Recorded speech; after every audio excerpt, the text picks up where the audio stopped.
आजाद digital के साथ मैं हूं इमरान वसीम। आज 27 नवंबर है, दिन है जुमेरात का और साल 2025।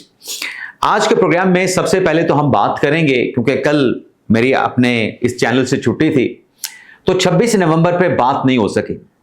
पाकिस्तान तहरीक इंसाफ जिसने कल पेशावर में एक सियासी शो किया और उस शो में पीटीआई की क़यादत की जानिब से 26 नवंबर के क्रैकडाउन को लेकर कुछ सवालात उठाए गए। अब तहरीक इंसाफ की क़यादत के सवालात अपनी जगह पे, मैं कुछ ऐसे तलख हक़ाइक़ हैं जो आप नाज़रीन की खिदमत में पेश करने जा रहा हूं। उन तलख हक़ाइक़ का जवाब पाकिस्तान तहरीक इंसाफ की क़यादत से मांगा जाए।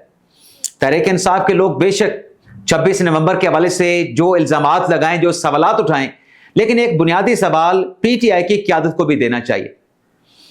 नाज़रीन, जब ये 26 नवंबर 2024 को इंसिडेंट हुआ और वहां पे ऑपरेशन करके या क्रैकडाउन करके जिन्ना एवेन्यू को खाली करवाया गया और तहरीक इंसाफ ने जो इल्ज़ाम लगाया कि उनके लोगों को मारा गया, उनके लोगों को पीटा गया, हमारे ऊपर बहुत जुल्म हुआ, जुल्म के पहाड़ तोड़ दिए गए, तो जनवरी 2025 में तहरीक इंसाफ के जो चेयरमैन हैं बैरिस्टर गौहर अली खान साहब, उनकी तरफ से इस्लामाबाद की डिस्ट्रिक्ट अदालत में एक पटिशन दायर की गई।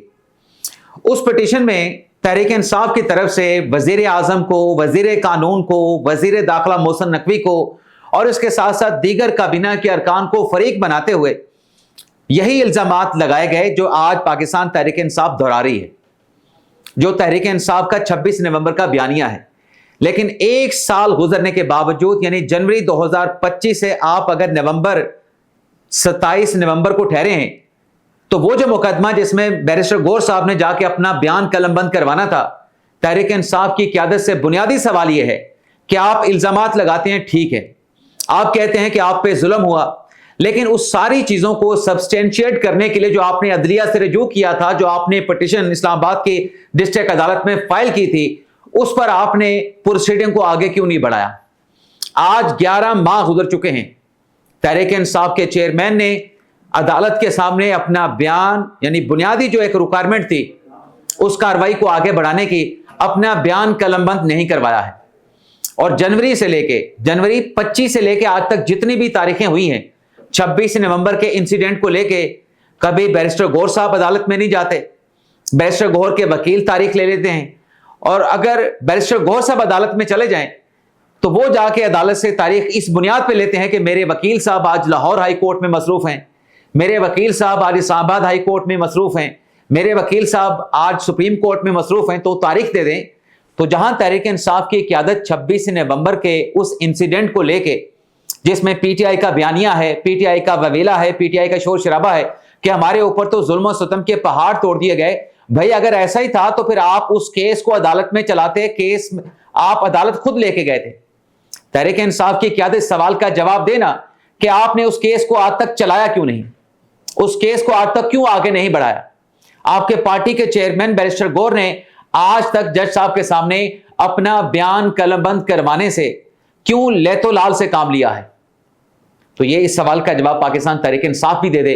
अब कल के पेशावर के जलसे में जो वहां पे किया गया, सियासी शो किया गया, जिसमें तहरीक इंसाफ के क़यादत की तरफ से यह कहा गया कि देखें जी, पाकिस्तान तहरीक इंसाफ जो है वो 9 मई को भी और 26 नवंबर को पुरअमन थी।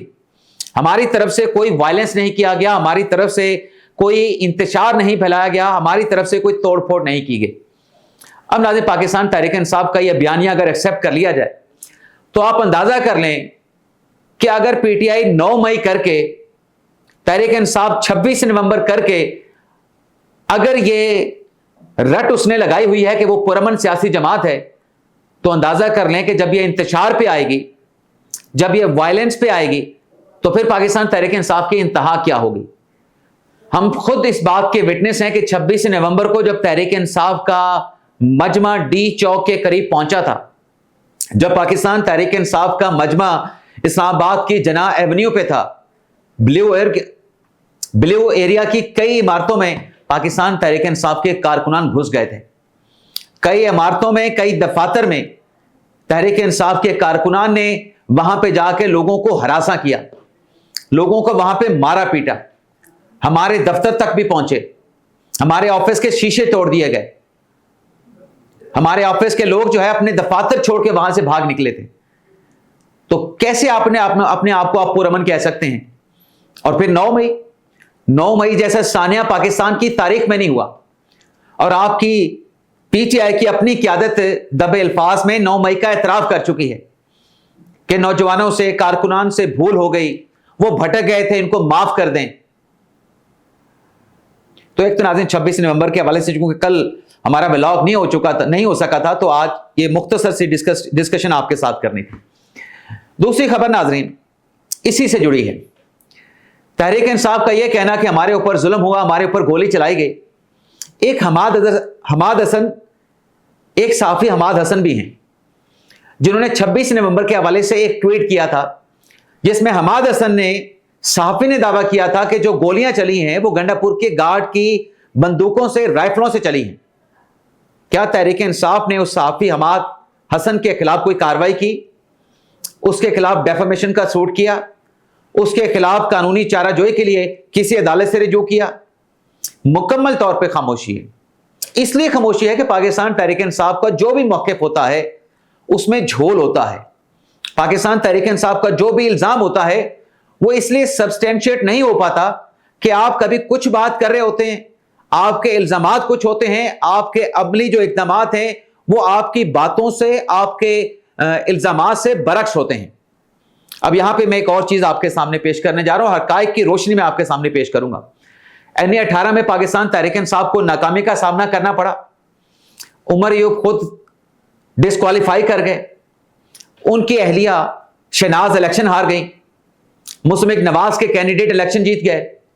अब असद कैसर साहब ये कहते हैं कि NA 18 के इलेक्शन में बदतरीन धांधली हुई है, और पीटीआई की क़यादत का जवाब यह है, अपने धांधली के इल्जामात को जवाब बख्शने के लिए या सपोर्ट करने के लिए, कि इलेक्शन कमीशन ने जो RO और DRO लगाए थे NA 18 के ज़िमनी इलेक्शन के लिए, वो इलेक्शन कमीशन के अपने अफसरान थे, और बाकी बाई इलेक्शन में जो RO और DRO लिए गए वो इलेक्शन कमीशन के अफसरान नहीं थे। अब मैं हक़ाइक़ आपके सामने रखने जा रहा हूं। क्या पाकिस्तान तहरीक इंसाफ को इस बात का एहसास कि इलेक्शन कमीशन के अफसरान NA 18 में RO और DRO लगाए गए हैं, क्या यह पोलिंग के बाद हुआ एहसास? क्या हमेशा पाकिस्तान तहरीक इंसाफ को इस बात की जो रियलाइजेशन है वो पोलिंग के बाद होती है, शिकस्त के बाद होती है, नाकामी के बाद होती है? तो हम थोड़ा सा पीछे चले जाते हैं। जब 2018 के इंतखाबात के बाद इमरान खान साहब की जैसे तैसे मरकज में हुकूमत बनी, खान साहब वज़ीर आज़म बने, 37 हल्कों में बाई इलेक्शन हुए थे। 37 हल्कों में बाई इलेक्शन हुए थे 2018 के इलेक्शन के बाद। उन तमाम कॉन्स्टिट्यूएंसीज में इलेक्शन कमीशन की जानिब से अपने अफसरान को ही RO और DROs की जिम्मेदारियां सौंपी गई थी। मैं चलिए 2018 की मिसाल को वापस ले लेता हूं। 2022 में जब इलेक्शन कमीशन ने पाकिस्तान तहरीक इंसाफ के 20 अरकान पंजाब असम्बली को शहबाज शरीफ को वज़ीर आला मुंतखब करने पर नाअहल किया था, और फिर उन खाली हल्कों में जो ज़िमनी इंतखाबात इलेक्शन कमीशन ने करवाए, जिसमें PTI ने हिस्सा लिया, जिसमें नून लीग ने हिस्सा लिया, पंजाब में होने वाले उन 20 सूबाई असम्बलियों के हल्कों में जो ROs थे, जो DROs थे, वो भी इलेक्शन कमीशन के अफसरान थे, और उन 20 हल्कों में पाकिस्तान तहरीक इंसाफ ने क्लीन स्वीप किया था। जहां तक मेरी याददाश्त है, जहां तक मेरी मेमोरी है, 20 में से गलबन 17 हल्कों में पाकिस्तान तहरीक इंसाफ कामयाब हुई थी। तो वहां पे धांधली क्यों नहीं हुई? वहां पे PTI ने धांधली का इल्जाम क्यों नहीं लगाया? क्योंकि आप जीत गए थे। लेकिन यही चीफ इलेक्शन कमिश्नर थे जो आज हैं, जिन्होंने NA 18 में बाई इलेक्शन करवाया है, जिन्होंने 23 नवंबर को 13 हल्कों में बाई इलेक्शन करवाया है। अब पाकिस्तान तहरीक इंसाफ के बयानिए में जो तजाद है वो ऐसे ही नजर आता ना कि फरवरी 2024 के इंतखाबात में इलेक्शन कमीशन ने धांधली करवाई है, चीफ इलेक्शन कमिश्नर धांधली करवाने वालों में मुलविस हैं। उन्होंने पंजाब में अगर धांधली कराई है तो उसी इलेक्शन कमीशन ने, उसी चीफ इलेक्शन कमिश्नर ने फिर खैबर पख्तूनख्वा में धांधली क्यों नहीं करवाई? तहरीक इंसाफ कहती है KP का इलेक्शन साफ शफाफ हुआ है, पंजाब में धांधली हुई है। अगर सिर्फ NA 18 की बात कर लें, और भाई हुकूमत तो वहां पे आपकी है, प्रिजाइडिंग अफसरान से नीचे जितना भी स्टाफ था वो आपका अपना था।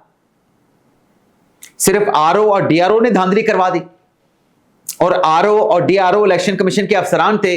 ये आपको یہ آپ کو نون لیگ کے جو کینڈیڈیٹ ہیں راجہ بابر نواز، ان سے شکست، ان سے ناکامی کے بعد آپ کو پتا چلا؟ کیا کسی موقع پہ آپ نے الیکشن کمیشن میں یا کسی جگہ پہ کوئی آپ نے درخواست دی کہ الیکشن کمیشن اپنے افسران کو آر او اور ڈی آر او نہ لگائے، ہمیں دھاندلی کا خدشہ ہے، یہ الیکشن صاف شفاف نہیں ہوگا؟ یہ ہمیشہ ایسا کیوں ہوتا ہے کہ جب پاکستان تحریک انصاف ہار جاتی ہے تب پاکستان تحریک انصاف کو یہ لگتا ہے کہ الیکشن میں دھاندلی ہوئی ہے؟ اور الیکشن کمیشن اور اگر الیکشن میں پاکستان تحریک انصاف جیت جائے، سینٹ کے الیکشن میں جیت جائے، 2018 میں جیت جائے، 2021 میں جیت جائے، سیاسی مخالفین کے ارکان تحریک انصاف کو ووٹ کر دیں، تب پاکستان تحریک انصاف کہتی ہے کہ یہ ضمیر کا ووٹ تھا۔